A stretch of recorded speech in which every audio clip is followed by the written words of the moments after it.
Vamos a seguir con los procesos hoy. La idea es terminar 3 procesos que nos quedan. La bibliografía que seguimos recomendando es la misma que venían trabajando todos los procesos. Los procesos que vamos a ver hoy, como para cerrar los 8 procesos, son el proceso de dirección, el proceso de comunicación y el proceso de influencia. Acuérdense que estos 3 procesos, y siempre siguiendo las etapas del proceso administrativo y particularmente los aportes de Fayol, el proceso de dirección, que Fayol le llamaba mandar, es uno de los procesos básicos, y el proceso de comunicación e influencia, bueno, de alguna manera se suman luego en el aporte de otras escuelas, y se dicen que son subyacentes, pues están incluidos en cada uno de los procesos.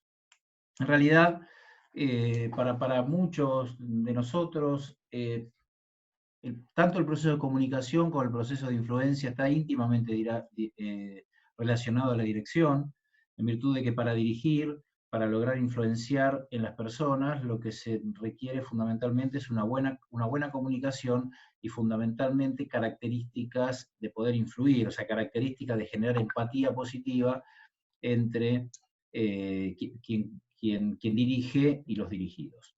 El proceso de dirección, entonces, en cuanto a la definición, sin grandes cambios, en lo que ustedes han leído de Fayol, básicamente el proceso de dirección es conducir a las personas de la organización, conducir a los equipos de trabajo en función de, o con el objetivo de cumplir, o mejor dicho, en función de cumplir los objetivos organizacionales. Entonces, la organización tiene sus recursos humanos, tiene sus objetivos, tiene sus recursos tecnológicos, lo que consiste el proceso de dirección, una vez organizado, una vez planificado, organizado el trabajo me refiero, planificado, es que ese conjunto de personas, todos juntos de alguna manera, trabajen y cumplan sus objetivos individuales y grupales a los fines de alcanzar o lograr los objetivos de la organización. Por supuesto que es un proceso trascendental, es un proceso, yo siempre digo, todos los procesos son importantes, pero el proceso de dirección es particularmente importante, porque a tal punto que casi que el sinónimo se da dirección como un sinónimo de gestión. Cuando alguien habla, está gestionando, en lo primero que piensa es, estás dirigiendo, estás ejerciendo la función de conductor. Nosotros sabemos que la gestión incluye también la planificación, la organización del trabajo, la coordinación, el control, todos los 8 procesos y la determinación de objetivos. Los 9 procesos forman parte de un gran combo que es la gestión organizacional. Pero muchas veces está muy identificado la dirección por estilos de liderazgo o por el impacto que tiene directamente sobre la consecución de los objetivos, está muy ligado, muy relacionado, decía hace un rato, al concepto de gestión organizacional. Pueden estar los mejores planes, puede estar muy bien organizado el trabajo, pueden coordinar adecuadamente, se pueden hacer todas las actividades. Ahora, si no hay un buen conductor, si no hay una lógica organizacional, en una buena gestión desde la dirección, difícilmente se puedan conseguir los resultados organizacionales. Básicamente, para hacer un resumen, sabiendo dónde tienen que leer el tema, quien dirige o la dirección cumple distintas funciones. Desde ya, para todas las organizaciones, para las empresas, pero también para todas las organizaciones, lo que se intenta cumplir es una función económica. Digamos que los resultados de una dirección exitosa, en parte, también son evaluados por los resultados económicos. Cuando uno evalúa la gestión de alguien en frente de una empresa, lógicamente lo que evalúa, entre otras cosas, pero lo que evalúa es los resultados económicos del año, de alguna manera, ¿no? O del periodo de tiempo que se quiera considerar. Cuando uno evalúa la gestión en una asociación civil, también se evalúa la gestión económica. Cuando uno evalúa la gestión pública, también evalúa la gestión económica. O sea, en toda organización, independientemente de su finalidad, independientemente del tipo, independientemente si son comerciales, mercantiles, productivas, sociales o de la economía social, la evaluación económica de la gestión es una de las evaluaciones que se realiza. Por lo tanto, toda aquella persona que conduce, independientemente del tipo de organización, tiene que hacer necesariamente debe cumplir una función económica. El Estado, por ejemplo, o le está trabajando en cualquier organización, pongamos como ejemplo la facultad tiene asignado un presupuesto, la universidad tiene asignado un presupuesto, y habla bien de la gestión y de la dirección también de la universidad, de una facultad, una, eh, una, una utilización racional de ese presupuesto. No solo, como decíamos el otro día con Lisandro, no solo en la legalidad del gasto, sino también en la forma y en la manera en que se ejecuta ese gasto y en que se decide ese gasto. Entonces eso forma parte, lógicamente, de una buena dirección de una organización. Y hablar en una empresa, donde ahí sí es más acuciante y depende muchas veces su supervivencia del resultado económico de la explotación económica. Entonces, lógicamente, aquel que en una empresa privada va a tener luego distintos puntos o parámetros en los que se evalúa su dirección, la parte económica indudablemente ocupa un lugar. Esta primera, pero porque no porque sea la más importante. Ninguna de las tres que están aquí, económicas, humanas o integradoras, es una más importante que otra. Las tres son importantes y las tres tienen el mismo grado de importancia. Luego están las funciones humanas, digamos que además de cumplir con una función económica en función del resultado económico de la actividad de la organización en la cual está, también debe cumplir una función humana. Esta función humana es una función de intentar que todas las personas que trabajan en una organización, que trabajan individualmente, o de los grupos que se conforman dentro de la organización, puedan estar a gusto en la organización, puedan estar satisfechos, pueda haber un buen clima laboral. Estos son también algunas de las variantes que se utilizan, que se parametrizan o se estandarizan para poder evaluar la gestión de quien dirige. En síntesis, que tanto las personas como los grupos puedan cumplir sus objetivos individuales o sus objetivos grupales dentro de la organización en la cual están. Entonces, lógicamente que hay distintos estudios de investigación fundamentalmente, y fundamentalmente los que hablan de liderazgo, cuando se evalúa, bueno, este es un liderazgo más orientado a los resultados económicos, este es un liderazgo más orientado a las personas. Es lógico entender, y esto nos pasa a todos y cada uno de nosotros, que cuando estamos en la gestión de organizaciones, o en la gestión de algún proyecto, o en la vida misma, cada uno de nosotros tiene distintas características personales que hacen que se incline más hacia una cosa y hacia otra, que intente mostrar su preferencia hacia un perfil y no hacia otro. Puede haber algunos dirigentes que estén particularmente, o por formación, o por cultura, o llámenle por lo que quieran, que puede orientarse más a la consecución de resultados económicos. Hay otros dirigentes que pueden inclinarse más orientándose hacia las personas, o sea, hacia la parte humana de la organización, hacia las personas dentro de la organización, lo que en realidad marca características e improntas personales en la dirección que cada uno de nosotros tenemos. Lo lógico, más allá de las preferencias y más allá de las inclinaciones que puede tener uno, lo lógico es que, y lo que tenemos que saber, y lo que tienen que saber, es que quien dirige va a ser siempre evaluado en alguna de estas funciones. Digamos, no tiene ningún sentido alguien que tenga una orientación pura y exclusivamente hacia lo económico y que descuide las cuestiones humanas o las cuestiones personales dentro de la organización, porque ese descuido de las cuestiones de las personas o de las cuestiones humanas dentro de la organización va a llevar necesariamente un mal clima organizacional. Y ese mal clima organizacional nunca va a lograr el máximo potencial desde lo económico. Entonces, el versus no existe, no es uno versus otro. Esto es como algunos que intentan marcar la salud versus la economía en esta situación de aislamiento y de pandemia que estamos. No existe uno u otro. Lo que tiene que existir es una combinación acertada de ambos aspectos, del aspecto económico y del aspecto humano. Tampoco sirve aquella persona que tiene una inclinación pura y exclusivamente hacia lo humano, descuidando lo económico. Digamos que su gestión, esto dependiendo de la organización, pero a la larga, en cualquier organización, su gestión va a ser cuestionada si su función humana y su vocación humana, para llamarlo de alguna manera, no tiene su correlato en una buena gestión o administración de los recursos económicos. Y el tercer elemento son las funciones integradoras, en los cuales lo que se busca es que la dirección, por estar sobre la organización, ¿se acuerdan cuando hablábamos algo de autoridad funcional y decíamos, bueno, el presidente es el que mira toda la organización, el gerente general es el que mira el funcionamiento de las 5 gerencias? Bueno, esta es un poco la idea de integrador. El dirigente, desde la cima de la organización hasta cualquiera que tiene responsabilidad en conducción de equipos, lo que tiene es una mirada integral del equipo, lo que tiene es una mirada integral de la organización, lo que tiene es una mirada integral de las áreas, lo que tiene es una mirada integral de la organización y su vinculación o relación con el contexto. Esta es una función integradora.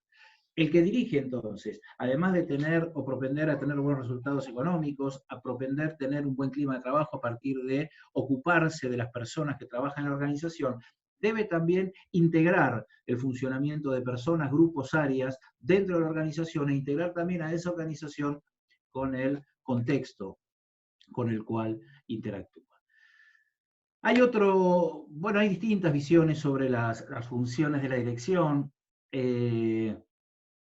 Hay otros puntos que hablan, bueno, ¿qué es ser un líder? ¿No? Entonces yo acá lo tengo en este punto, después vemos al final lo de Minsberg, pero hay un punto que es, ¿qué es ser un líder? Un líder es quien conduce, bueno, lo que se busca naturalmente es que quien tiene la responsabilidad de dirigir se transforme también en un líder. Vamos a dejar para un poquito más adelante cuando veamos influencia, el análisis de liderazgo, tipos y características, como aparece aquí al final de este slide. Pero sí sepan o vayan sabiendo que naturalmente la función de líder es una función que debe estar inserta, que debe estar en conjunción con las funciones de dirección o de mando. Digamos, quien dirige debe tener, con sus características, con su impronta personal, como decía Fayol, con esa autoridad personal que decía Fayol, ¿no? Por su experiencia, por su manera de relacionarse, por su forma de ser, por su forma de comunicarse, pero lo que es indiscutido es que quien dirige tiene que tener capacidades de liderazgo. Bueno, y ahora sí, dentro de este proceso de dirección, lo que podemos agregar, que está seguramente en la bibliografía, es esto, funciones y roles según Minsberg. Lo que trata estas funciones y roles de Minsberg es de simplemente destacar o rescatar uno de los tantísimos aportes que hay sobre dirección. Este es un aporte más clásico de un autor que ya lo hemos visto en los procesos de coordinación, que pueden haberlo leído también cuando hablamos de estructura, de configuración estructural y de los procesos de organización del proceso de organización del trabajo. Y también Minsberg hizo hace ya algún tiempo atrás una interesante investigación sobre qué es lo que hace quien dirige. Uno lo que puede pensar es, bueno, a ver, ¿qué hace? Imagínense ustedes, y yo aprovecho para preguntarles, ¿qué creen que tiene que hacer alguien que dirige? ¿O qué es lo que hace realmente durante gran parte de su tarea o de su trabajo? Va la pregunta a ustedes ahora. A ver si tenemos algún feedback. Tomar decisiones. Muy bien. Sole, tomar decisiones. El que dirige, toma decisiones. Excelente. ¿Qué más? Se los voy anotando. Dirigir para lograr la coordinación para llegar a los objetivos y metas. Aguántenme un cachito que le metemos un poco de fantasía y vamos a seguir, a ver si sale, vamos anotando. Decisiones, muy bien, ¿qué más? Motivar, profe. Bueno, motivar, excelente, ¿qué más? ¿Alguien dijo algo en el medio entre decisiones y motivar que yo lo interrumpí para decirles que abría la pantalla, la pizarra? ¿Qué más? Yo iba a decir que es como llevar a una o más personas hacia su objetivo. Bueno, esa es un poco la definición de dirección, ¿no? Vamos a poner algo así como conducir. Yo había dicho algo parecido, como por saber coordinar. ¿Cómo? Saber coordinar para llegar al objetivo de la meta. Bueno, entonces, conducir coordinadamente. Podemos hacer ahí una interjección entre las dos. Llevar a que la organización cumpla todos sus objetivos. ¿Cómo? Llevar a que la organización cumpla todos sus objetivos. Conducir coordinadamente y ponemos acá completo de objetivos. Bien.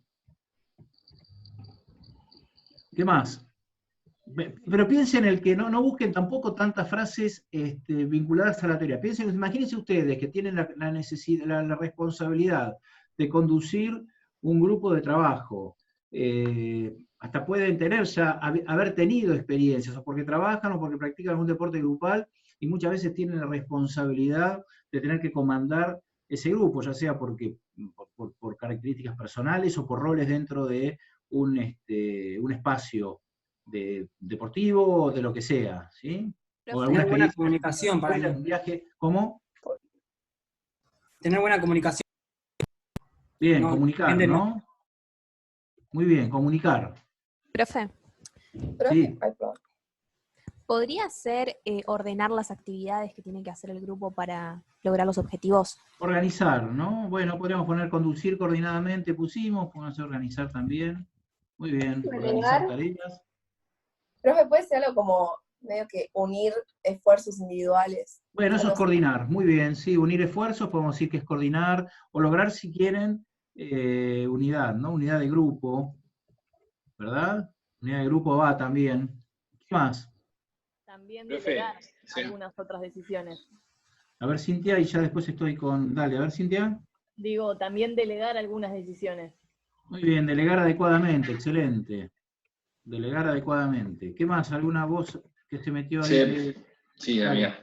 Se podría decir que es como las etapas, las 8 etapas del proceso administrativo, más o menos, ¿no? Como que un líder también puede ser un administrador, como el que maneja Claro. la organización. Por eso, Podemos fíjate acá, que ahí, tenemos palabras claves.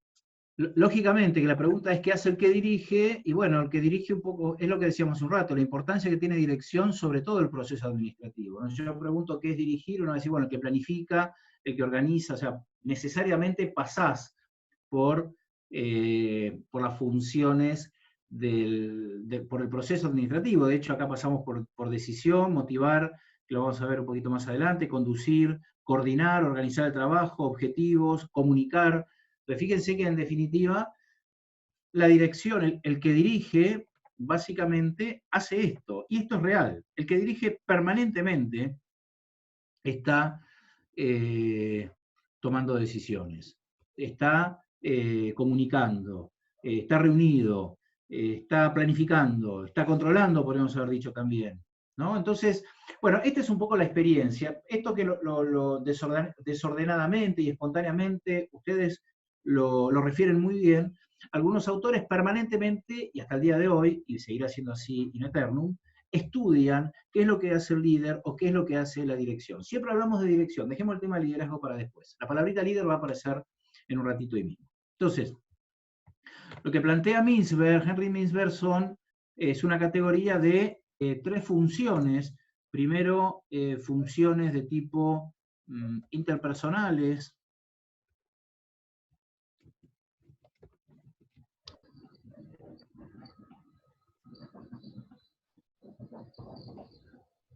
Bueno, no poco uno hoy. Interpersonales.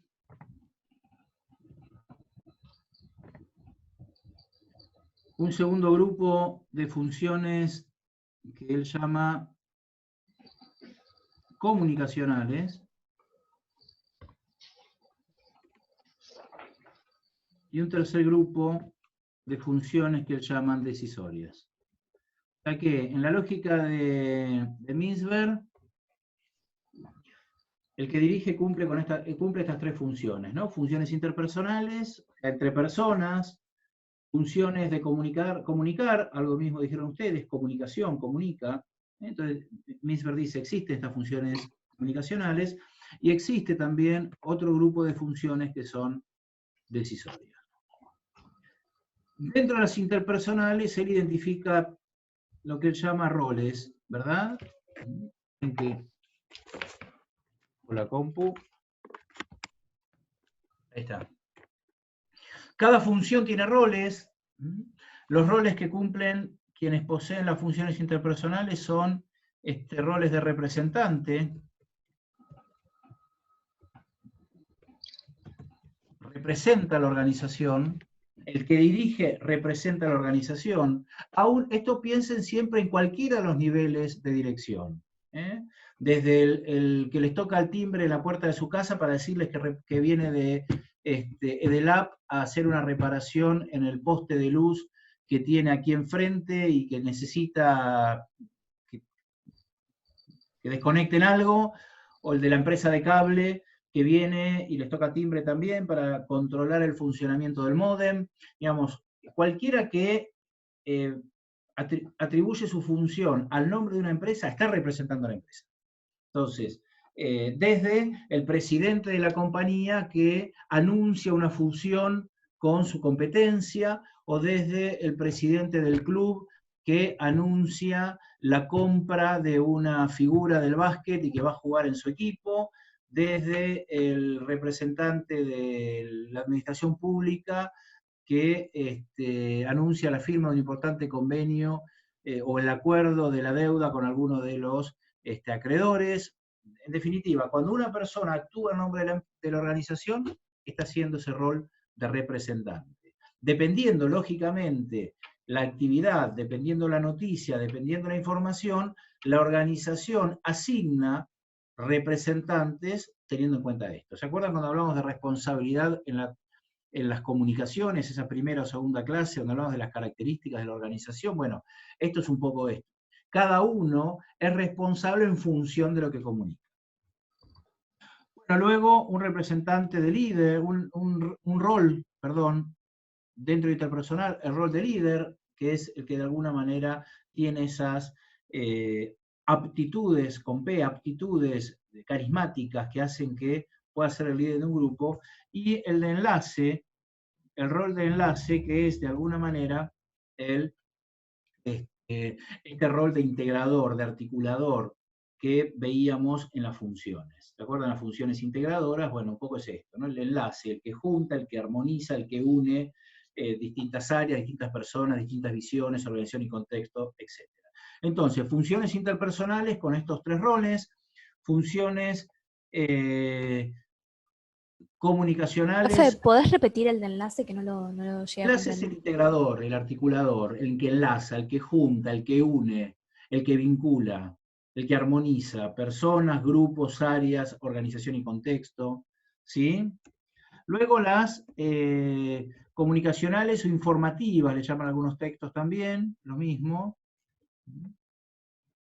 en donde aquí asume tres roles también: el rol de monitor, el rol de, ahora los explico, de portavoz y el rol de difusor.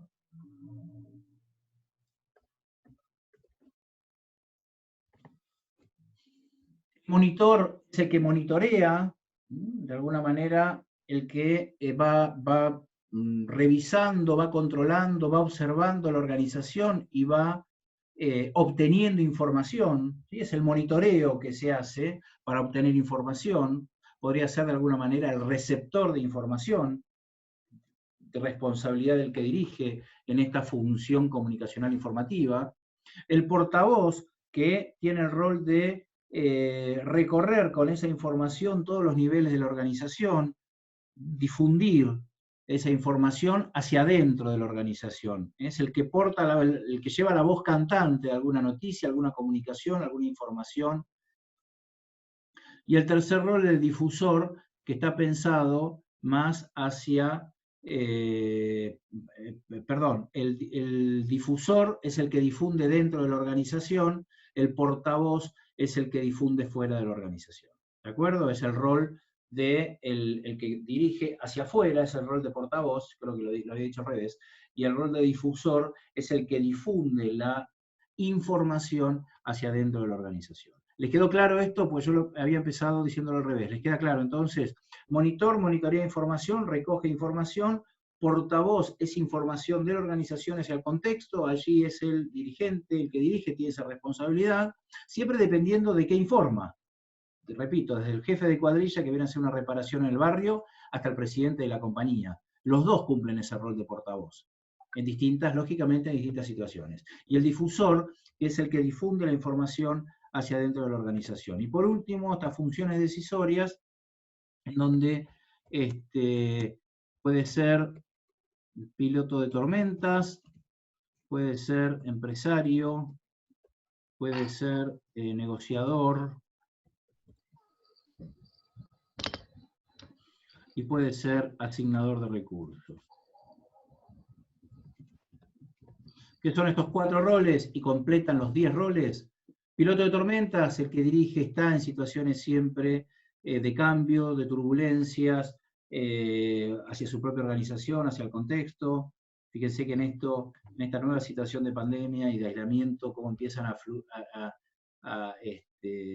fluir esos papers, esos trabajos, esos artículos que dicen qué tiene que hacer ahora quien dirige en esta situación. La situación de placidez hasta el 15 de marzo, y a partir de ese 15 de marzo como empieza un nuevo orden que obliga realmente al que dirige a tener la capacidad de poder conducir la organización en esta época. El rol de empresario, del emprendedor, del que busca nuevos negocios, del que busca nuevos productos, del que busca nuevas actividades para su club, del funcionario público que busca el desarrollo de nuevos programas, etcétera. O sea, el que emprende, ¿verdad? Este empresario no en la lógica solo de empresa, sino en la lógica del emprendedor, del que busca, del que va para adelante, del que genera cambios, del que busca alternativas. El negociador, bueno, lo vimos en el proceso de negociación, ¿no? El que está buscando, el que dirige está buscando también muchas veces lograr un objetivo cediendo y buscando apoyos, y bueno, de lo que se trata, la negociación es un elemento esencial de quien dirige, digamos que el que dirige tiene que tener algunas actitudes esenciales de tener capacidad negociadora. Y por último, el asignador de recursos, como les decía hace un rato, en las funciones económicas. Entre las funciones económicas que tiene quien dirige está seguramente otorgar presupuesto a las áreas, otorgar recursos a las personas, a los grupos, repito, a las áreas. Entonces también se transforma en un asignador de recursos. En la idea, en la lógica, que si yo le asigno recursos a algo, dejo de asignárselos a otra cosa. Entonces muchas veces, como dicen algunos autores, las prioridades se exteriorizan y se formalizan a partir de la asignación de recursos.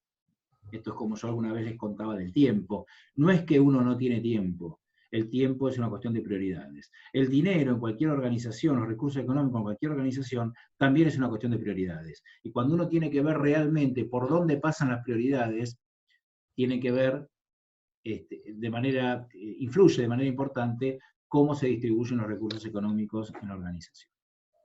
Bueno, estos son entonces las tres funciones de Mintzberg: interpersonales, comunicacionales, informativas y decisorias, y en cada una de ellas, en el caso de las interpersonales, 3 roles: el rol de representante, de líder y de enlace; en las informativas, el rol de monitor, portavoz y difusor; y en las decisorias, el rol de piloto de tormentas, empresario, negociador y asignador de recursos. ¿Dudas hasta ahora? No. ¿Estamos bien?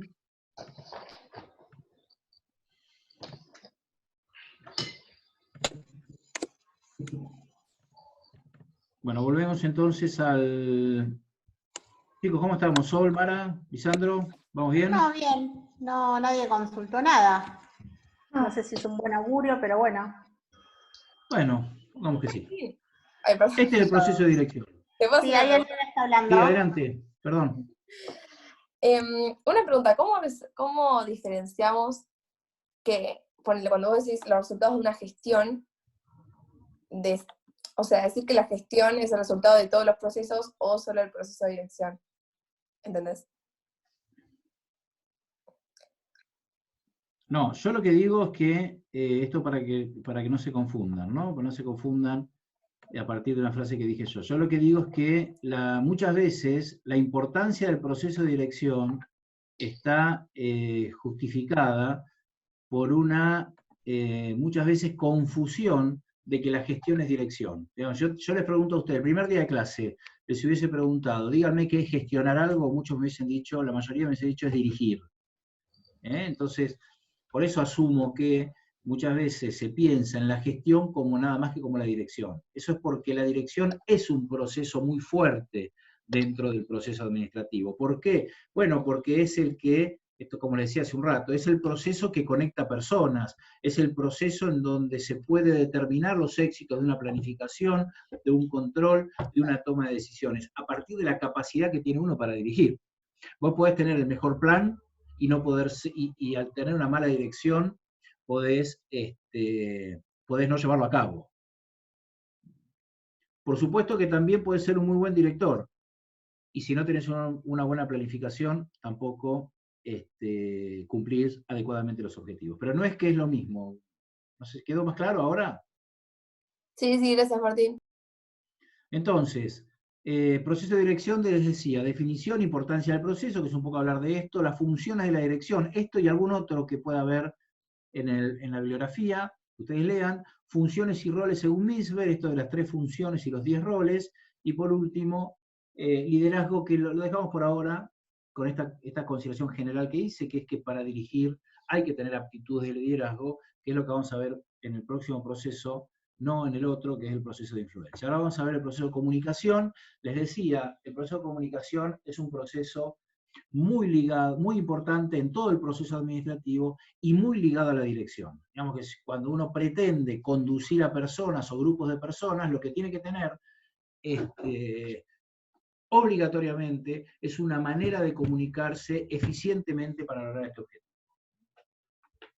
En lo que hace a la definición, bueno, el proceso de comunicación tiene múltiples definiciones, tiene múltiples enfoques, porque comunicación se ve en gestión, en ciencias económicas, se ve en periodismo, se ve en trabajo social, se ve en arquitectura, digamos, se ven en muchísimas disciplinas, en arte, se ven muchísimas disciplinas, porque la comunicación es un elemento sumamente complejo y multidisciplinario e integrador, mejor dicho, de diversas disciplinas.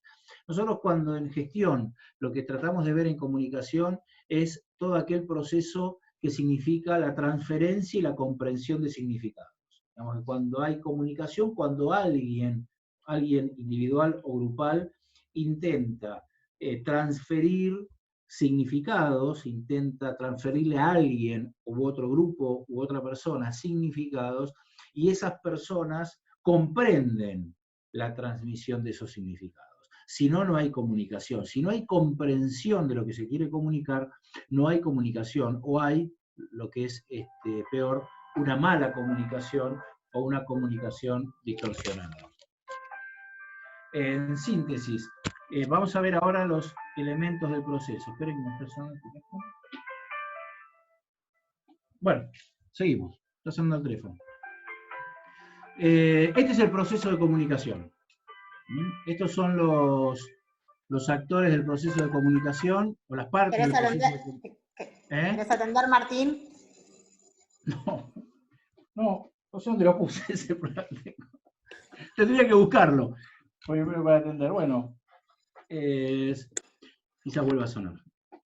Estoy tocando el bolsillo del pantalón, de todo, no sé dónde lo tengo. Debe estar por acá, en la pieza está seguro. Bueno, entonces, estos son los elementos del proceso de comunicación. Lo definimos como la transferencia o comprensión de significados. Los componentes del proceso son los siguientes. El primer componente es el emisor, o también llamado fuente del proceso, que es el que inicia el proceso de comunicación, ¿verdad? Entonces el proceso de comunicación inicia con la fuente o el emisor, ¿verdad? El que tiene la intención de transferir el significado. ¿Qué utiliza para la transmisión? Básicamente un segundo elemento, que es la codificación. Digamos que ese mensaje, bueno, acá aparece el elemento, ¿verdad? Esto no lo había dicho. Lo que quiere transmitir es un mensaje, ¿verdad? Ese mensaje busca codificarlo, ahí aparece el tercer elemento, el código.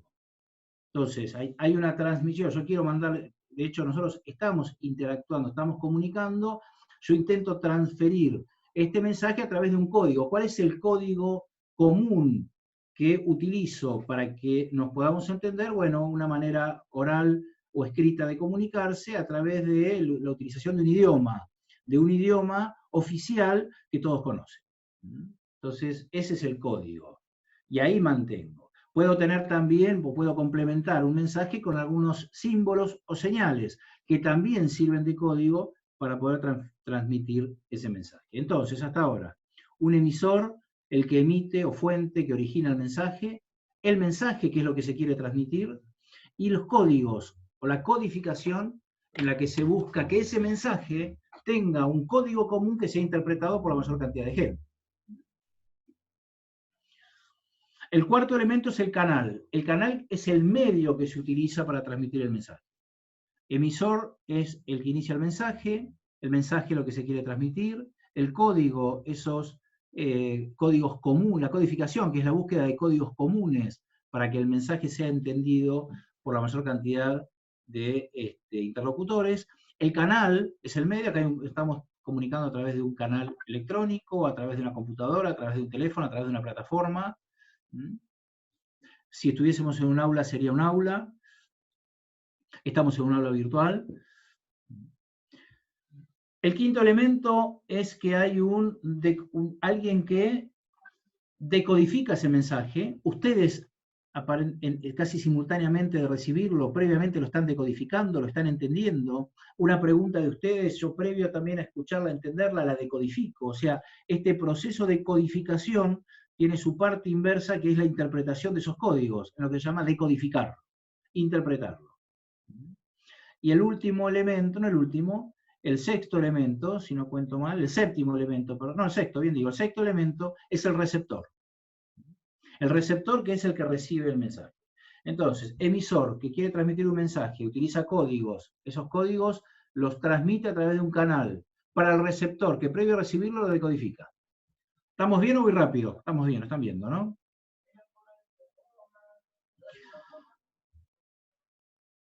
El octavo elemento que surge en este proceso es la retroalimentación. ¿La retroalimentación cuál es? ¿Qué es? ¿Qué significa en este proceso? Es el mecanismo de control que utiliza el emisor para ver si el mensaje que emitió fue recepcionado adecuadamente por quien decodifica el mensaje, por quien recibe el mensaje. Yo pregunté, ¿entendieron?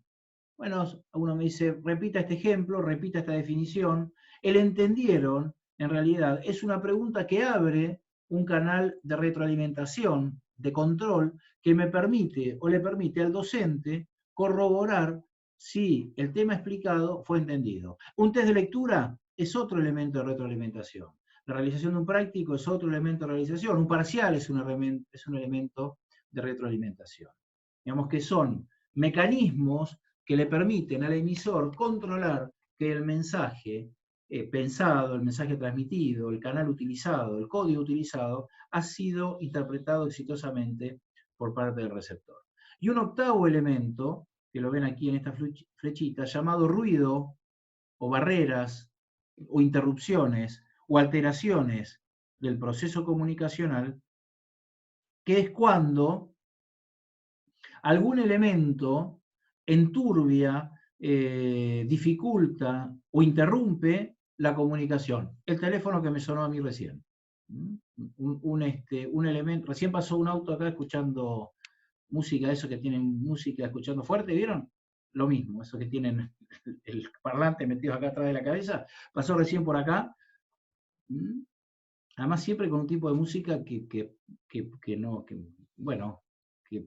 perturba, digamos, ¿no? Entonces, pasó, perturbó, me distraje, ¿sí? Lo podrían haber escuchado ustedes, ¿verdad? Estos son los ruidos. Hay ruidos, lo vamos a ver en otro ratito, hay ruidos un poquito más complejos que esos.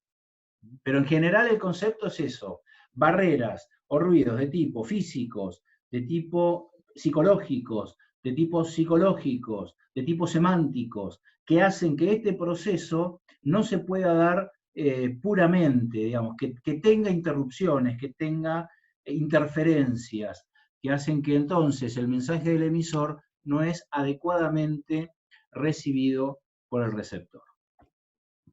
¿Dudas por aquí? Los escucho. ¿Cómo estamos? ¿Sol? Bien, bien. Martín, yo tengo una duda. O Sí, Sol. decime. Hola, Sol. ¿Cómo es esto? Lo último que es la retroinformación. Retroalimentación. La retroalimentación, ustedes saben lo que tienen que hacer. Recuerden, ¿se acuerdan la característica que vimos de las organizaciones de la retroalimentación? Es lo mismo, es información. Sí, pero ¿lo puedo llamar retroinformación también? ¿Cómo? ¿Lo puedo llamar retroinformación? Porque me parece que está así en el libro. Bueno, por la bibliografía puede decir retroinformación, la verdad que no lo reconozco. Nosotros siempre le llamamos retroalimentación. No está mal, ¿no? No está mal retroalimentación, pero Martín. puede ser un sinónimo también. No sé, Solo, ¿cómo lo ves vos? Sí, a ver, lo importante, acuérdense que no es cómo se define la palabra, sino lo que implica el concepto. Lo importante es que ustedes entiendan que eso genera una información que vuelve a entrar al proceso. Entonces, eso es lo importante. Yo no lo vi como retroinformación, pero si explicás bien el concepto no va a estar mal. Bueno. Igual mi duda pasa por el tema de que entiendo que esos son métodos. O sea, una respuesta puede ser parte de esa de la retroalimentación. O sea, una respuesta por parte del receptor al emisor sería un método, como por ejemplo lo que vos dijiste del parcial o los test de lectura, puede ser considerado.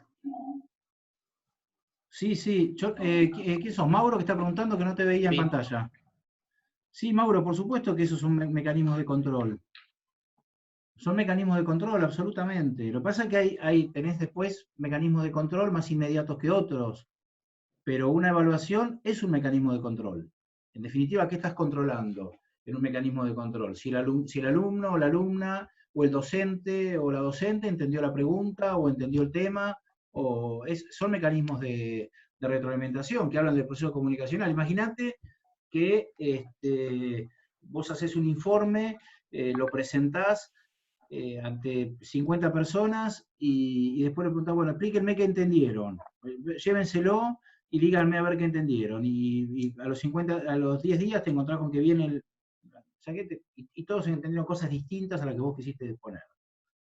Bueno, en definitiva ahí tenés que hacer un feedback en el cual, o una retroalimentación que te permite decir, bueno, no entendieron el informe, no entendieron el mensaje, hay algo que está mal, hay algo que yo me comuniqué mal, o que ellos entendieron mal, o que usé una manera de expresarme, o que usé un canal inadecuado, etc.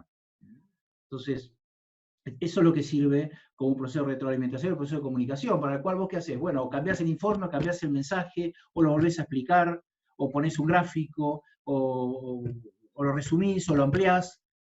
Vas teniendo ese feedback que a vos te permite, o te debe permitir, lograr tu objetivo, de cuál es, que ese conjunto de personas entiendan lo que vos quisiste decir, para que haya comunicación, si no, no hay comunicación.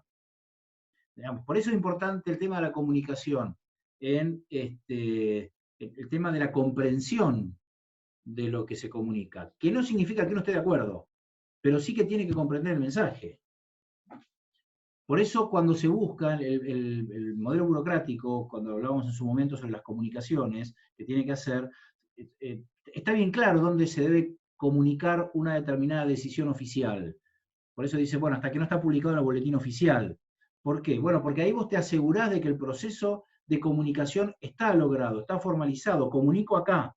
Ahora, si vos no te querés fijar, bueno, ya eso es un problema de quien no quiere fijarse. Ahora, el que quiere saber qué pasa, lee el boletín oficial todos los días y se entera lo que está pasando en cualquier dependencia del Estado Nacional, o provincial o municipal, según sea el nivel, ¿verdad? No sé si te queda claro, Mauro. Sí. Entonces, si yo tomo un parcial, ahora que está muy en debate el cómo se evalúa bajo estas plataformas, bueno, si yo tomo un parcial y lo aprueban 5 de 80, y bueno, yo por supuesto puedo pensar muchas cosas de por qué esto pasa. Lo que estoy seguro que pasa, que es indiscutible, es que el proceso de comunicación no está funcionando. Si no, no aprobarían nada más que 5 de 80. O sea, hay algo ahí que no está yendo bien. Nosotros, si utilizamos esta plataforma, es para que interactuemos, para tratar de mantener un mensaje comunicacional. Entonces, si de 80 aprueban 5, o el test de lectura lo hacen bien 8, o el práctico lo hacen bien 2, quiere decir que el mecanismo no está funcionando. O es por el canal elegido, que en este caso un Zoom, o es por el modo de clase de los docentes, o es por señal o interferencia, porque muchos no tienen internet. Digamos, vos tenés un montón de elementos que luego te permiten sacar conclusiones de por qué el mensaje no llegó, o por qué el proceso de comunicación no se dio. Pero lo concreto es que no se dio, digamos, ¿no? ¿Está bien? ¿Te queda claro? Claro, sí. ¿Alguna duda? Sí, yo tengo una duda. A ver. El contexto, sí. ¿El contexto no sería un componente del proceso también? ¿O algo importante que significa el mensaje? Por ejemplo, en una empresa. A ver, por ejemplo. No, que no es lo mismo, no sé, que el director te diga algo en su oficina que te lo diga en un pasillo, digamos. Está bien, pero ahí lo que estás, sí, está muy bien, por supuesto, no es lo mismo. Ahí lo que estás evaluando es el canal que utilizás, que es un elemento del proceso, es el medio que vos utilizás. Vos podés hacerlo en un aula, podés hacerlo en una plataforma, podés hacerlo en el pasillo, o podés hacerlo con un megáfono, caminando por 7:50, con 20 personas atrás, protestando por los despidos en tal dependencia pública, o en tal empresa, o lo que sea. ¿Está bien? Entonces, estás utilizando un canal, en el caso de, te repito, de ir por la calle abiertamente, gritando en una marcha algún reclamo. Entonces, Claro. vos podrías hacerlo también a través de una nota al director de una dependencia pública para hacer un reclamo. Muchas veces tiene más efecto el hecho de que lo hagas públicamente, digamos, ¿no? ¿Está bien? Claro. Sí, igual vinculaba como canal más al soporte de la comunicación. Digamos, como la computadora sería un canal, También. el lenguaje, claro. Y ahí también estaría el contexto. Claro, la computadora también es un canal, digamos, el medio que vos elegiste. Claro. Digamos, la computadora en sí no, porque vos te parás enfrente de una computadora, como canal no vas a lograr nada. Lo que sí te sirve la computadora, lógicamente, es como una plataforma adecuada, como estamos utilizando ahora, que nos permite comunicarnos. Claro, sí, sí, tal cual. ¿Está bien? Sí, sí. Pero el contexto, lógicamente, que actúa. El contexto también puede actuar como un elemento perturbador, ¿verdad? El contexto puede funcionar como una barrera que no te permite recibir bien la comunicación, o por cuestiones físicas, como decías vos, ruidosas, o incluso como puede ser noticias que te llegan que van perturbando la comunicación, ¿verdad? Sí, Agustín, no sé si estabas con el teléfono. Gonzalo, Agustín, Martín, disculpa, yo.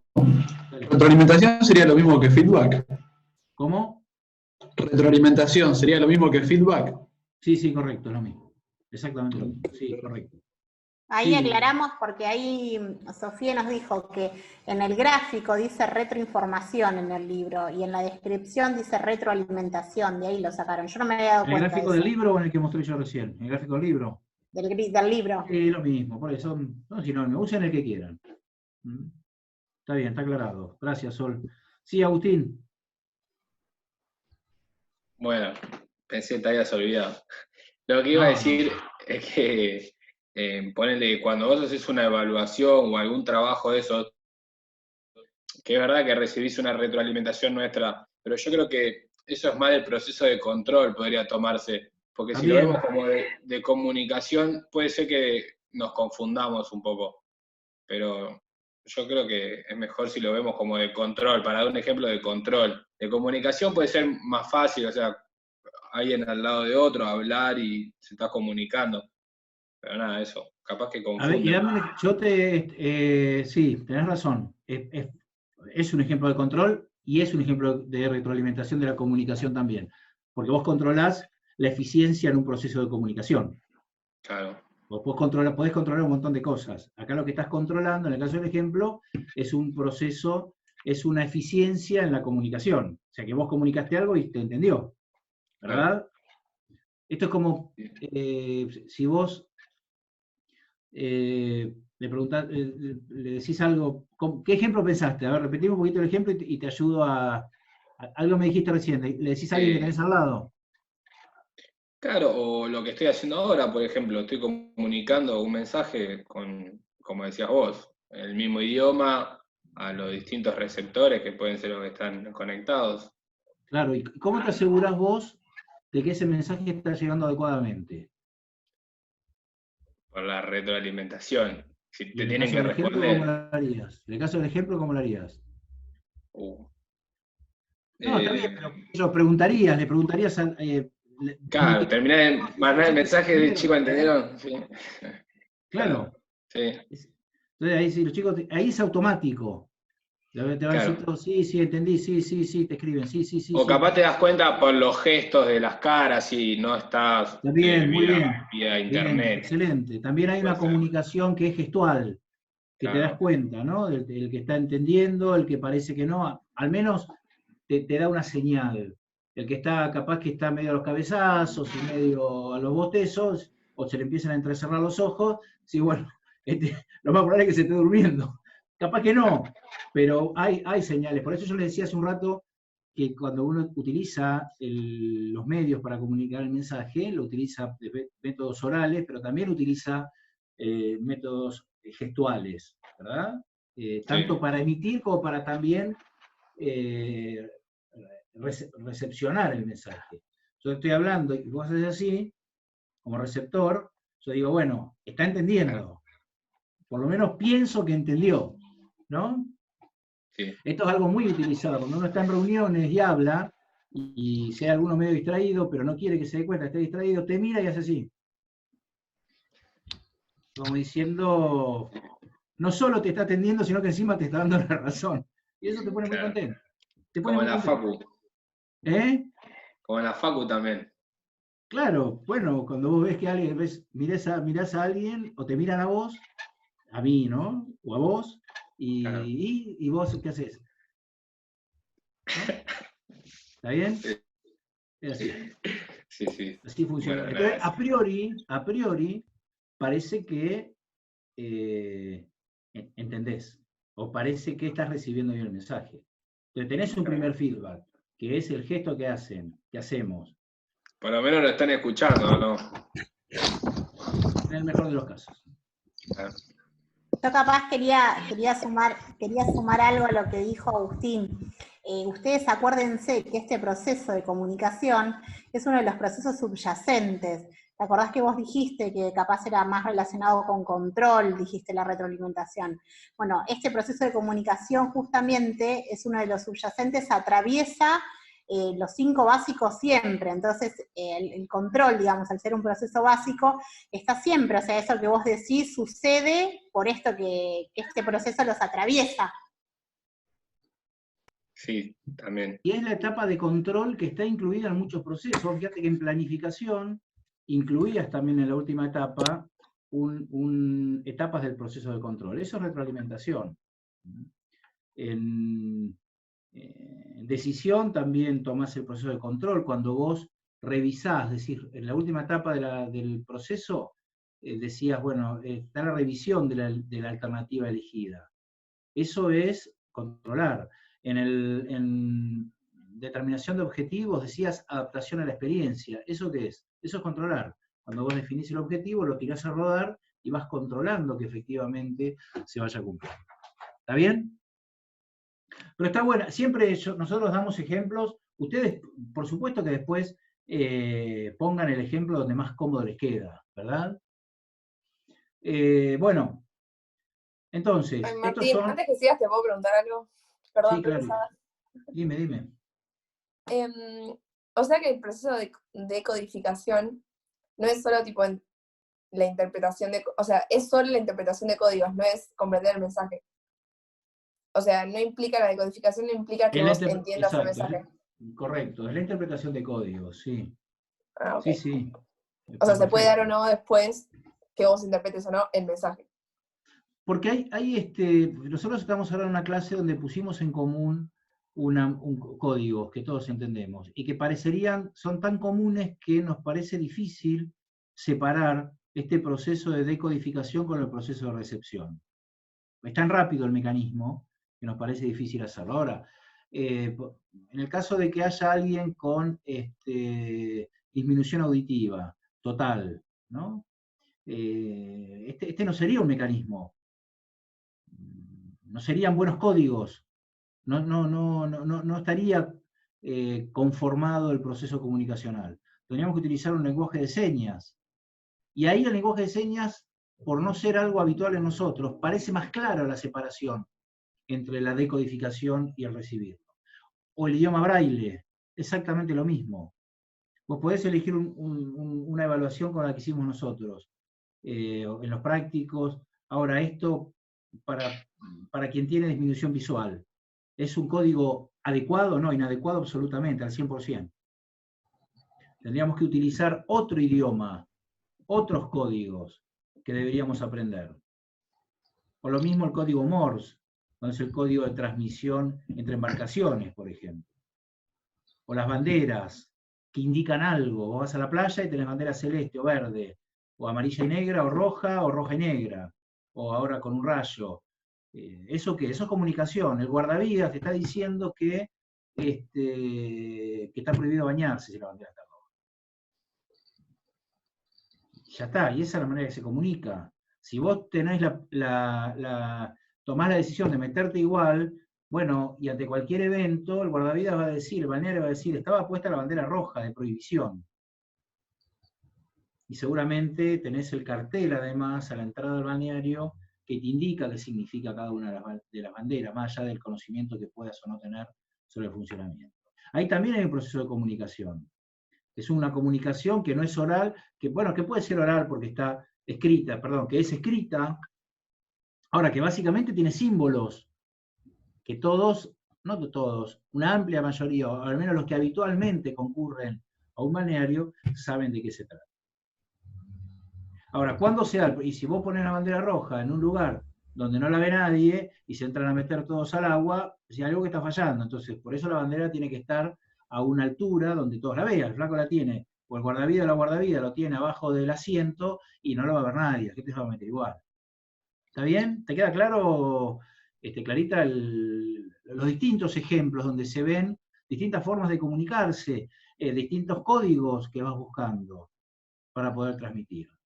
Bueno, recién Agustín decía, los gestos. Los gestos también son códigos. Son señales que significan cosas. Y podría ser 25 gestos, que todos se entenderían, digamos. Que responden a códigos, o formalizados, o culturales, o lo que sea, que uno utiliza para comunicar, o al menos para complementar un proceso comunicacional, para darle más fuerza a una aceptación, a un envío, a una negación, a un rechazo. ¿Está bien? Sí, Martín, gracias.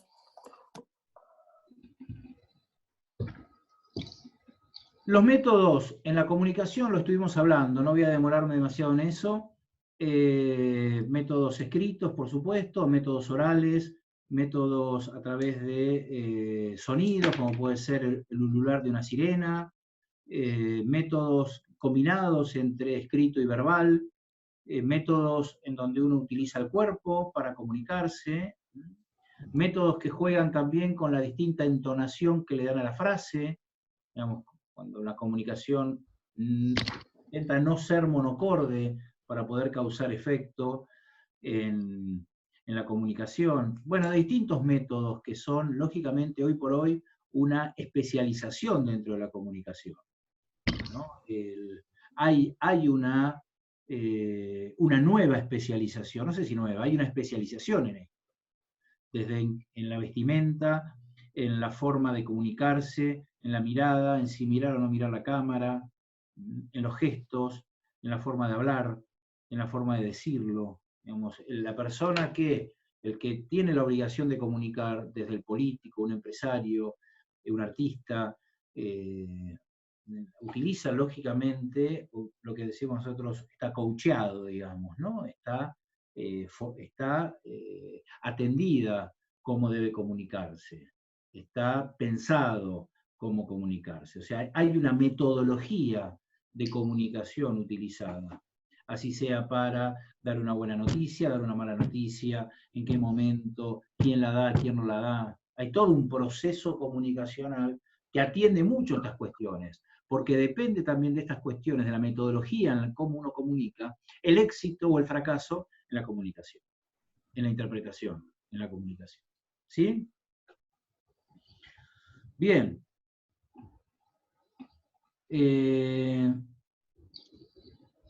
Ahora, todo esto que estamos hablando, de alguna manera, más allá de que los ejemplos que hemos dado son en gran parte organizacionales, pero responde a un proceso de comunicación interpersonal, a un proceso de comunicación que tenemos nosotros entre las personas. Lo importante es ver este proceso de comunicación, no solo entre las personas, que también es importante, sino también qué pasa en las organizaciones. Y acá haremos un repaso de algunas de las cosas que dimos. Por ejemplo, ¿qué tipos de comunicaciones se ven en las organizaciones? Bueno, lo que ustedes ya saben, formales e informales. Esto que lo hemos visto en organización formal e informal, que lo hemos visto en estructura formal e informal, bueno, también hay comunicación formal e informal. Lo repito rápidamente, las comunicaciones formales son aquellas que están formalizadas por la organización, forman parte de su estructura de mando, forman parte de su estructura formal de organización. Entonces, que ustedes aparezcan en un acta es una comunicación formal de la institución que está comunicándonos a nosotros que ustedes se inscribieron en tiempo y forma y que forman parte de esa comisión, no otra manera de comunicarse. Eso es formal. Una resolución, un decreto del presidente de la Nación que establece cuáles son las características del aislamiento social o preventivo y obligatorio, eso es una comunicación formal. Por más que el presidente salga antes por la cadena, por los domingos a la noche, cada 15 días, a decirnos cómo va el tema de la pandemia, esperamos siempre esa comunicación que es el decreto, para saber cómo manejarnos. Incluso una comunicación formal que no es escrita, pero sí es formal, porque surge de una persona que en el rol que está, de una persona de la organización en el rol que está cumpliendo. Entonces, un jefe que te da una orden, no necesita uno tenerla por escrito, ¿verdad? Porque es una comunicación en una persona que está cumpliendo una función acorde al lugar que ocupa. Entonces, uno recibe la orden y la ejecuta. No se le va a ocurrir decirle, pero mandámela por escrito, digamos, ¿no? Porque ya se entiende que en el proceso de comunicación, el hecho de que sea el jefe el que nos da una orden, o una recomendación, o lo que sea, forma parte de la comunicación formal. Lo informal es todo aquello que no es formal, que repito, como siempre digo, ya se los he dicho, no debe significar solo cuestiones que están fuera del trabajo. No es nada más que, como le decía en su momento, el hacer un balance del fin de semana cuando nos reencontramos en el trabajo el lunes, o preguntarle cómo está la familia, o cómo están, cómo le fue en las vacaciones. Eso es informal también, pero no es lo más significativo. Lo más significativo es lo informal que está vinculado a lo laboral. Como vos decías recién, alguien, no recuerdo ahora quién fue, que decía, bueno, el tema del contexto, uno puede dar una noticia en un pasillo, uno puede hablar en voz alta en un pasillo, con clara intención de que lo que está diciendo quiere que se entere todo el mundo, informalmente. Uno puede estar hablando con alguien y saber que lo están escuchando, y seguir hablando, sabiendo que lo están escuchando. Esa es una manera en que la información empieza a fluir dentro de la organización. Ahora, lo informal puede estar vinculado a la tarea. Yo también les daba el ejemplo en su momento, en que alguien puede decir, bueno, ¿por qué no vamos sondeando a ver si esta persona es un buen candidato para ocupar un cargo? Tirarlo al pasillo. Entonces, como yo siempre les digo, el pasillo, que es un gran digestor de este tipo de noticias, bueno, entonces ya el pasillo empieza a hacer su trabajo, recibe la noticia, la va digiriendo, y empieza a venir el feedback, informal también. Che, no está corriendo eso, eso está caminando muy bien, la gente está muy entusiasmada con esto que se enteró que. El que se entera porque alguien quiere que se entere. Entonces, es un mecanismo también de comunicación que sirve para la toma de decisiones. Informal, pero sirve para la toma de decisiones. Está vinculado a la tarea. En cuanto a la dirección, también las que ya saben, habíamos dicho, dirección vertical cuando es ascendente o descendente. ¿Se acuerdan cuando veíamos Fayol, el noveno principio de jerarquía? La red comunicacional va del superior al subordinado, desciende. Va del subordinado el informe al superior, asciende, es vertical. Descendente o ascendente.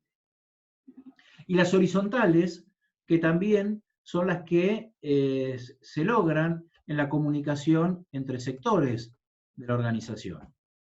Supónganse que el gerente de negocios internacionales se comunica directamente con el gerente de manufactura porque detectaron una falla en uno de los productos que están vendiendo en el extranjero. O una nueva legislación que hace que tenga que haber un cambio en la fabricación de los productos. Hay una comunicación horizontal. Lo vertical que indicaría que el negocio comunique con el gerente y que el gerente se comunique con manufactura. Esto es vertical. Ascendente, negocio se comunica con gerente, descendente, gerente con manufactura. Puede haber un mecanismo directo de comunicación en ese caso, si lo hubiese, que tampoco es muy recomendable, no es recomendable, pero puede existir, como decía Fayol, porque en la noticia no puede esperar, porque la organización es muy compleja, entonces llevaría mucho tiempo la comunicación ascendente, entra directamente la comunicación horizontal. Es cuando se da comunicación a un mismo nivel jerárquico. ¿Dudas en esto? Martín, ¿podés repetir la anterior a la dirección de los mensajes? Ahí está, no, era la importancia, ¿la podés repetir, por favor? Bueno, la importancia, en realidad, la importancia que tiene todo un buen sistema comunicacional en que la organización pueda cumplir eficientemente sus objetivos, digamos. Si vos lo que dije, esto de alguna manera está relacionado a la importancia que hablamos en su momento de comunicación, ¿no? Si vos no tenés un buen proceso comunicacional y el plan que hiciste no lo va a conocer toda la organización, la decisión que tomaste no la va a conocer o no la va a ejecutar bien toda la organización, el objetivo que tenés, si no tenés un buen proceso comunicacional, tampoco lo va a tener claramente determinada la organización. El proceso de comunicación es elemental para que toda la organización, sus personas, sus grupos, sus áreas, todos estén comunicados adecuadamente. ¿Está bien? ¿Te queda claro? Formal o informal, pero básicamente que estos mecanismos comunicacionales utilizados por la organización permitan que la comunicación fluya adecuadamente para lograr los objetivos. Sí, que es para que lo más importante, que gracias a eso se cumplan los objetivos y fines, puse yo. Sí, entre otras cosas, claro. ¿Vos cómo te asegurás de que se cumplan los objetivos? Lo primero que tenés que asegurarte para cumplir los objetivos es que esa gente conozca el objetivo. Si no lo conoce, nunca lo va a cumplir. Pero lo que tenés que hacer es una buena red comunicacional para comunicar adecuadamente los objetivos. Y una vez que comunicaste adecuadamente los objetivos, vas a hacer un plan para cumplir ese objetivo. Y le vas a comunicar entonces a las personas que planifiquen a partir del plan que se estableció. ¿Sí? Gracias, Martín. Bien, y jugando con la dirección de las comunicaciones, esto sí que se los mando a leer directamente, está el tema de redes comunicacionales. Las redes comunicacionales son experimentos que se van haciendo en las organizaciones que establecen que hay distintos grados de éxito o eficiencia según la red comunicacional que se elija. Por ejemplo, si vos querés, hablábamos el otro día de coordinación, ¿se acuerdan? Hablamos del comité. ¿Qué característica tiene el comité? El comité es generalmente un instrumento de coordinación. ¿Qué característica tiene? Bueno, se juntan representantes de distintas áreas de la organización e intentan resolver un problema o discutir un problema. Entonces, como red comunicacional es lo que se conoce una red todos con todos, o sea que hay una comunicación entre todos los integrantes. No hay jerarquía, no hay líderes, sino que supuestamente es un comité en donde hay representantes y hasta puede haber líderes de distintos tipos de distintas áreas de la organización. Se junta el de producción, el comercial y el financiero. Esos tres deciden el lanzamiento de un nuevo producto. Bueno, el de producción opinará sobre la cuestión tecnológica, el de comercialización lo hará sobre la factibilidad comercial del producto, el financiero hará lo mismo sobre las finanzas. Ahora ese comité lo que va a hacer en poner en común problemas. Todos se van a comunicar con todos, lo que generalmente genera una alta motivación, genera satisfacción y buen clima, pero lógicamente no va a salir quizás de ahí una decisión. Lo que tiene que estudiar entonces son estas redes comunicacionales y fundamentalmente el éxito que tienen en determinadas variables, tales como la motivación, la velocidad en la comunicación, la eficiencia en la comunicación, la generación de líderes. Entonces, pero esto lo invito a que lo lean directamente. Cualquier cosa, si hay dudas, la vemos el miércoles.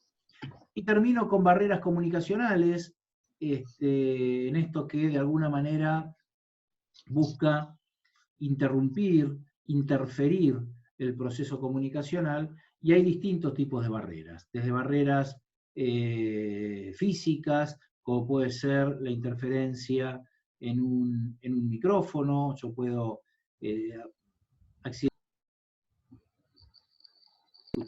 dejaron de escuchar lo que yo estaba diciendo. Eso es una barrera técnica, una barrera en donde es imposible que nos comuniquemos si no tengo accionado el micrófono. Puede haber un ruido, el sonido de un teléfono, el paso de una sirena, estén reparando una calle con un taladro, con un martillo hidráulico,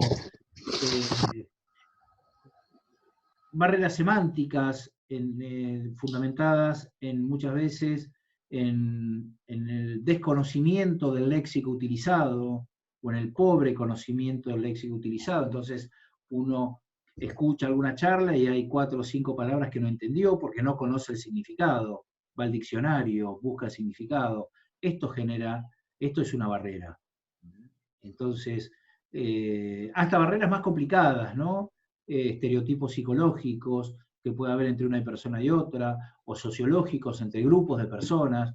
Entonces, dice, bueno, este tiene esta ideología política, entonces piensa de esta manera y ya, está encasillado ahí, entonces, por tener esa ideología, responde, actúa y opina y entiende de una manera. El otro, por pertenecer a otro grupo ideológico, es encasillado también en que piensa, actúa e interpreta de una manera, o diferencias personales por un determinado nivel socioeconómico, o por una determinada formación educativa, o por tener una determinada ocupación. Uno va armando estereotipos personales o grupales que hacen que muchas veces actúen como una barrera. No, ¿para qué le vas a explicar esto? Sí, o che, ahora me van a venir a explicar esto, me van a venir a decir esto siempre lo mismo, ya no quiero ni escucharlos. Entonces uno va generando barreras que interfieren o evitan el proceso comunicacional. Entonces, este es un tema clave en las organizaciones, ¿no? Donde muchas veces la propia organización genera estas barreras semánticas, o estas barreras ideológicas, o estas barreras psicológicas, o estas barreras sociológicas, ¿no? Entonces, es un tema permanente de cuidado, porque en definitiva es lo que permite, entre otros, pero es lo que permite que el proceso comunicacional se dé eficientemente. Y muchas veces no son visibles estas barreras. Por ejemplo, un ruido, yo repito, como saben que el micrófono estaba funcionando, me dicen, Martín, tenés conectado el micrófono. Repito. Ahora, yo puedo estar hablando a un grupo de personas, o hablándome a mí, una persona, y a mis compañeros, y estamos pensando, que me viene a decir, siempre viene con lo mismo. Y la verdad es que ya le estoy poniendo una barrera a lo que me diga. Ya estoy generando un estereotipo, un prejuicio, siendo receptor de lo que me va a decir el emisor. O le estoy hablando a alguien y digo, ¿para qué le voy a contar esto? Si estos no conocen de este tema, entonces ¿para qué? Y ya estoy generando una barrera desde la emisión que hace que el mensaje seguramente no sea bueno. Y en realidad, ¿por qué no es bueno? Porque indudablemente el mensaje no fue bueno, pero ¿por qué el mensaje no es bueno? Bueno, porque hay una barrera. Hay una barrera que se genera, o el emisor o el receptor, no visible, psicológica o sociológica, en caso que sea grupal, pero que genera entonces que genera que las barreras, que las comunicaciones no se den. ¿Qué pasa a veces con las profesiones? Bueno, las profesiones que estudiamos, que ejercemos, muchas veces son una alta influencia en el desarrollo de las personas, de cómo armar una idea, de cómo expresarla, de cómo pensar. Entonces uno empieza, bueno, pero y este es de ciencias económicas, y este es de bellas artes, de artes, y este es de ingeniería, y este es de arquitectura, y este es de medicina, y este es de psicología. Y parecería ser entonces que lo que uno estudió o lo que ejerce termina siendo una característica de la persona, que en algunos casos puede tener algún tipo de justificativo, base cierta, en muchos casos no. Entonces, bueno, y actúa esto como barrera, ¿verdad? El léxico, cómo uno escribe, la forma en que escribe, hay algunos que escriben de forma muy escueta, cuesta entender, otros que escriben de manera muy floreada, muy barroca, y también cuesta entender la idea. Es decir, mira, estuvo 1 hora, te hablo, ¿qué te dijo? La verdad no me dijo nada, no entendí nada, no me dijo nada. Estuvo 1 hora y no me dijo nada, no entendí nada, me dio vuelta, no entendí nada. O habló nada más que 1 minuto y medio, la verdad que en ese minuto y medio no logré pescar nada. Por falta o por exceso, el manejo del léxico y el mensaje adecuado en sus palabras, en las palabras que uno escribe o transmite oralmente, es un elemento que actúa como barrera del proceso comunicacional. Bueno, el idioma, por supuesto, más que evidente eso, ¿no? Entre otras cosas. La caligrafía, en el caso de los que escriben, el manual me refiero, escribe el manual. ¿Dudas con esto, chicos? ¿Qué capítulo leemos de eso que nos dijiste, Martín? No sé cuál es. Sigan recorriendo el libro de Paulini y lo van a encontrar, el proceso de comunicación y el proceso de dirección. ¿Perdón? Capítulo 8. Capítulo 8. ¿Cuál? ¿Comunicación? Proceso, no, perdón, el 9 comunicación y 8 dirección. Ahí está, 8 dirección, 9 comunicación. Gracias. Nos queda influencia que lo vemos el miércoles, rápidamente, los primeros 20 minutos. ¿Les parece bien? Ya son 5:30. Es una buena hora para... Igual nosotros tenemos unas cositas.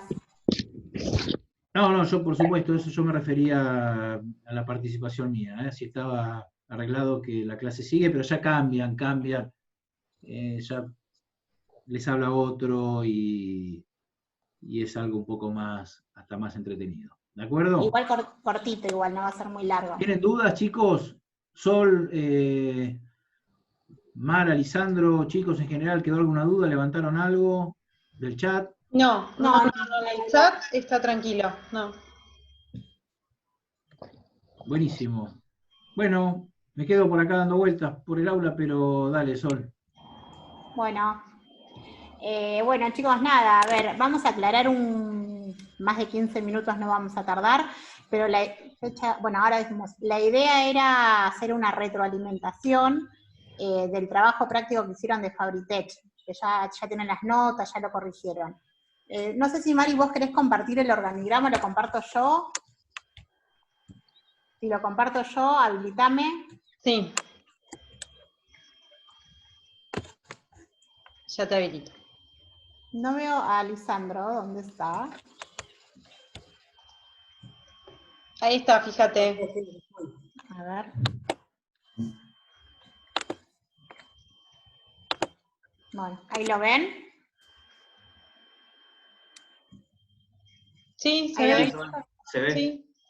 Bueno, nosotros estuvimos un poco, corregimos todos los trabajos prácticos, por suerte ahora a través de esta modalidad de los grupos podemos corregir a todos y tenemos también una visión general de todos. Y detectamos varios errores. Entonces, acá Lisandro hizo el organigrama, este sería la pregunta número 1, la respuesta correcta, de la forma en que había que graficarlo. Si yo empiezo a decir los errores que más detectamos, ustedes me preguntan si tienen alguna duda, y tanto Mari como Lisandro, ustedes, si me olvido algo, intervengan. A ver, uno de los errores que vimos en casi todos los trabajos prácticos es cómo graficaban la autoridad de staff, eso que sale desde esta línea punteada que está aquí, no la sacaban de la conexión, sino la sacaban desde la caja de arriba. Ustedes recuerden que para graficar la autoridad funcional es una línea punteada, que en algunos casos no estaba, y debe salir desde la conexión, porque justamente asesora, en este caso, la presidencia. Entonces, este es uno de los errores que vimos en gran parte de los trabajos prácticos. Después también, otro de los errores que detectamos es que ponían nombres. Por ejemplo, los nombres de las personas ocupando una caja. Recuerden que en el organigrama no son áreas, o sea, no son las personas que ocupan eso. Por lo tanto, eso no corresponde. Así que, ese fue como los errores que encontrábamos en esta parte de arriba. Después, según la redacción del caso que les propusimos, quedaban 4 áreas. Una que era ventas, otra producción, otra recursos humanos y otra administración. Todas esas están en la misma línea, no sé si la ven graficadas, las pusimos con color violeta, están todas en la misma línea, ¿sí? Y ese tipo de departamentalización que se utiliza ahí, ese criterio es funcional, ¿sí? Es funcional. Bueno, y ahí después, fundamentalmente ahora, en ventas y en producción, es donde se les empezó a armar lío. A ver, en ventas lo que nosotros habíamos puesto era que había 3 zonas, algunos les pusieron nombres, que está bien, otros no, nosotros para Lisandro, para simplificar, puso zona 1, 2 y 3. Este es un criterio de departamentalización, que es por zona geográfica, y después el otro criterio que se abría dentro del de zona geográfica era por producto, que en este caso era puertas y ventanas. A ver, muchos grupos lo que hicieron es no unificar estos criterios, poner, o sea, desde de ventas sacaban dos áreas, una que eran zonas, y era zona 1, 2 y 3 abajo, y otra productos, puertas y ventanas. Por lo tanto, nunca se terminaban de combinar esto. Ustedes imagínense que acá significa que cada una de estas zonas tiene, o sea, su proceso de trabajo es en 2, se divide, lo que es puertas por un lado y lo que es ventanas. Si nosotros lo graficamos de forma separada, no hay vinculación. Entonces este fue uno de los principales errores. En ese punto, Sol, disculpame, en ese punto también yo vi un caso, no fueron muchos, pero me llamó mucho la atención, es que del igual que estaba en las 3 zonas, salían la otra departamentalización de puertas y ventanas, pero conectados sobre la misma línea, ¿me explico? No saliendo de cada una de las zonas, sino directamente como que de ventas salían zona 1, zona 2, zona 3, y puertas y ventanas. Claro, sí. ¿Entienden la diferencia?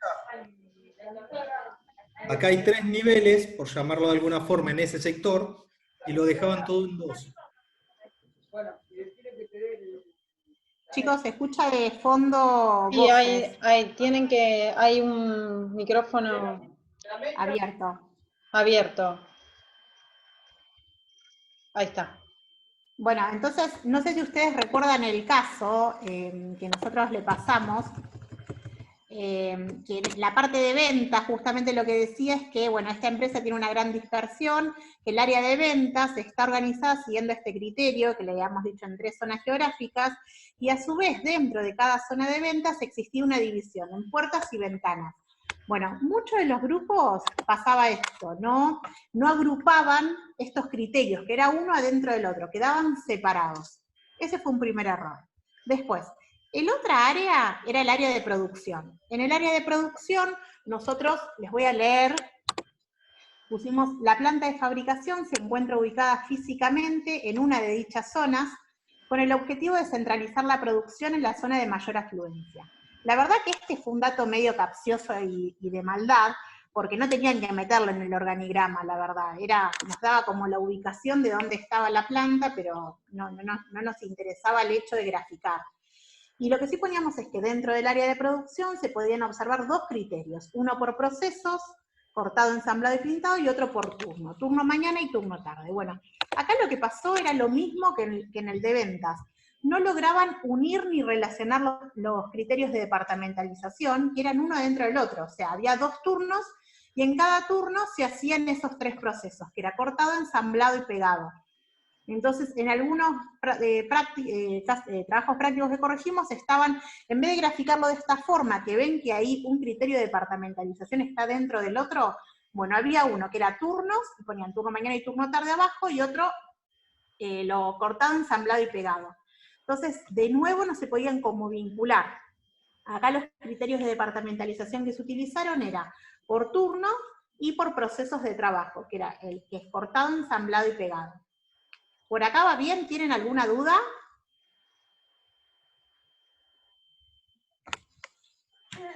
Bueno, continúo. Después, acá está, la parte de recursos humanos. La parte de recursos humanos era sencilla, tenía una clasificación. Está. Tenía una clase, perdón. Tenía una... Ahí, hijito. Tenía una clasificación funcional que era reclutamiento, selección y la administración de sueldos. En ese no hubo mayor inconveniente, todos lo graficaron bien, es un criterio de departamentalización funcional.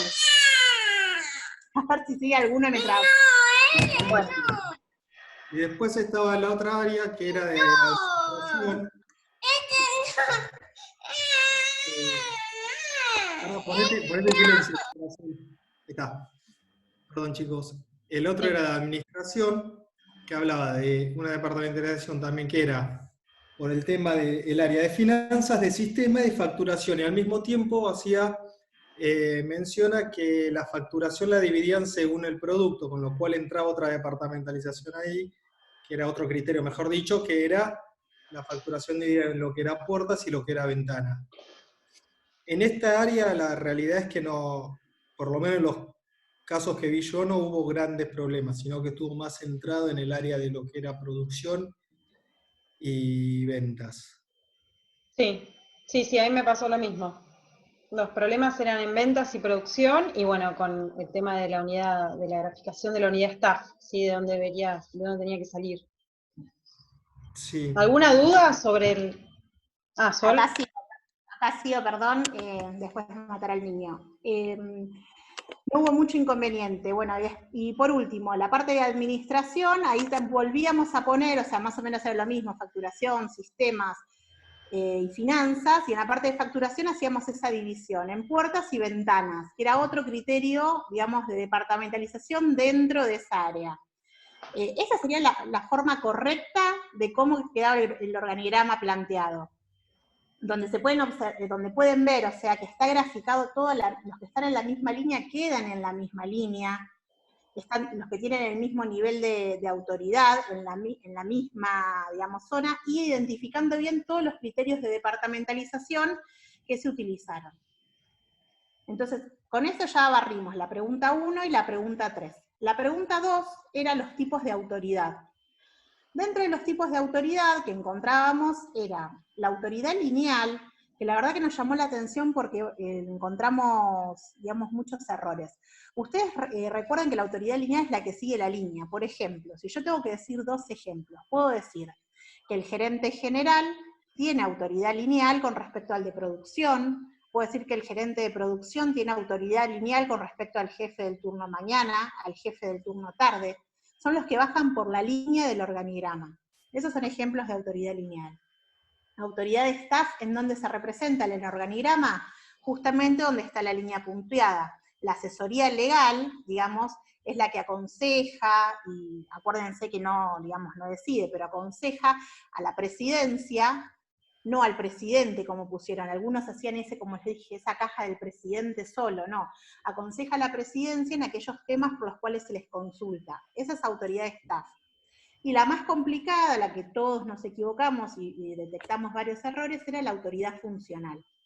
Nosotros queríamos hacer como una llamadita de atención acá. Recuerden ustedes esto, que la autoridad funcional es aquella que reporta que están sobre la línea.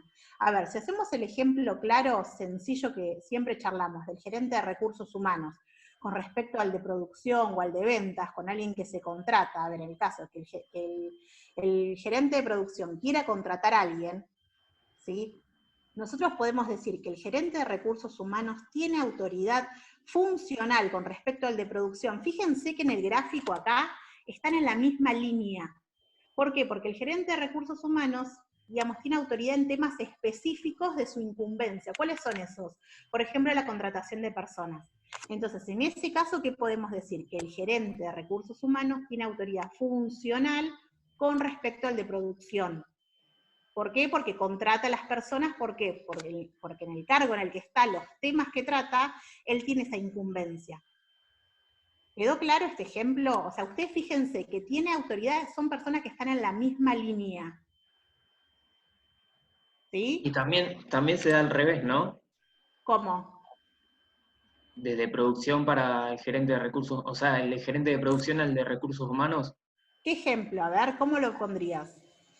lo mismo que de producción, el gerente de producción tiene la autoridad con respecto al de recursos humanos, ¿o no? ¿En qué, por ejemplo? ¿Con respecto a qué?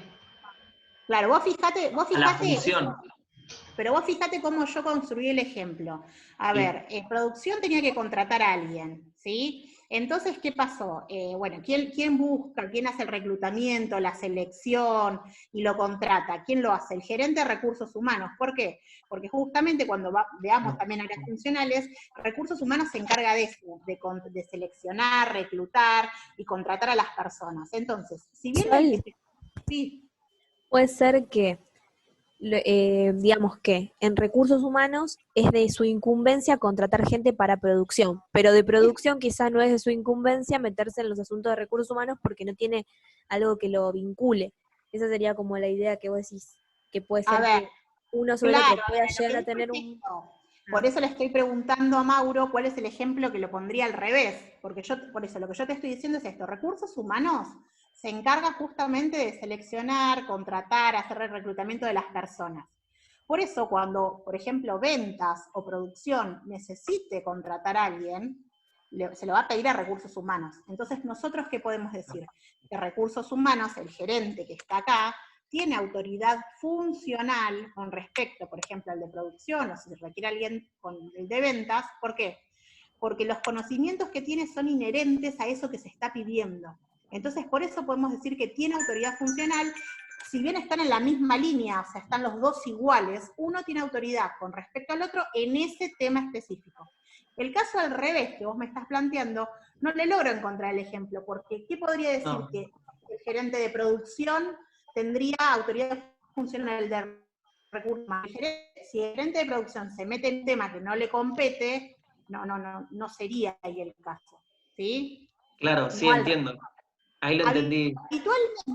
Habitualmente, por eso siempre esta palabra es habitualmente, las áreas estas que son de apoyo, en la gran mayoría de las organizaciones, como suponte recursos humanos o finanzas, suelen tener este tipo de autoridad funcional con respecto, suponte, a producción o a ventas. Puede ser que en algún caso no se dé así, pero habitualmente sucede de esa forma. ¿Sí? Lo mismo, suponte, otro ejemplo. En este caso no tenemos un área de finanzas, sino tenemos un área de administración que engloba todo. Pero imagínense que tengamos un área de finanzas, y producción, digamos, dice, bueno, yo quiero comprar un lote de 100 máquinas nuevas. Entonces el gerente de finanzas le va a decir, no, mira, en este momento no está el presupuesto para hacerlo. Entonces ahí, ¿cuál sería el ejemplo? Decir que el gerente de finanzas tiene autoridad funcional con respecto al de producción, porque es el que maneja el presupuesto, y en este momento no hay capacidad de dinero para comprarla. Ese es otro ejemplo. Nosotros vimos bastante errores, por eso queríamos destinar un tiempo para explicarlo, para que quede bien claro. Fíjense que son siempre personas que están en la misma línea, la autoridad funcional. No sé si ustedes, chicos, quieren agregar algo. No, yo por ahí también, para dar otro ejemplo, era el que habíamos charlado el fin de semana nosotros. Les contaba yo a las chicas que justo viendo una entrevista en la tele de Enzo Francescoli, que es el gerente de fútbol de River, intento poner este ejemplo para que vean algo más, más diario, más rutinario, más que lo ven en la noticia. Enzo es el gerente de fútbol de River, y les hace una entrevista y le dicen, ¿y a quién van a contratar? ¿O qué mercado de pases están moviendo? Y agarré, sí, tenemos un par de nombres, pero hasta que no nos autorice el área de finanzas con el presupuesto que tenemos, no podemos mover nada.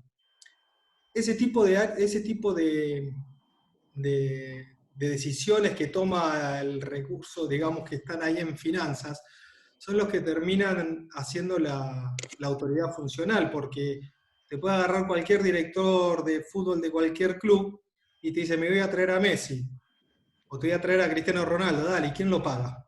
Te dice el de finanzas. Ahí fíjense cómo en un tema relacionado al área funcional que tiene esta persona, que es especialista a ver cuáles son los mejores jugadores, tiene una restricción que el de finanzas lo limita con un presupuesto. Ahí también se ve la autoridad. Y al mismo tiempo, vayamos imaginando un poquito la situación, ¿no? es muy probable que Francescoli no le diga al gerente de finanzas cómo tiene que trabajar el dinero. A lo que iba a tu comentario, Mauro, que por ahí que se daba la inversa. Claro, claro, claro, es así. ¿Está bien? Y otra cosa, perdón, Sol, que también estuvimos charlando con otro grupo, era el tema de que que confundían la autoridad funcional y que le podían imponer, entre comillas, sea bien entendido, al gerente general su autoridad. Y eso en la realidad se puede llegar a tomar más como respuesta de alguna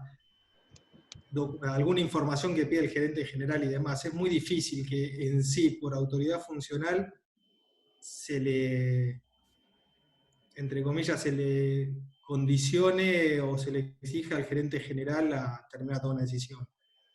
Claro, Puede no, llegar no, a porque servir como información para que el gerente general tome la decisión o en conjunto y demás. Pero es distinto al peso específico que tiene uno de finanzas con uno de producción por estar en la misma línea. me parece que lo importante de esto es que ustedes comprendan que siempre están en la misma línea los que tienen esta autoridad funcional con respecto a sus pares, porque tienen conocimientos en temas específicos que son de su incumbencia, la incumbencia del área en la que están. Inherentes a la función que tienen.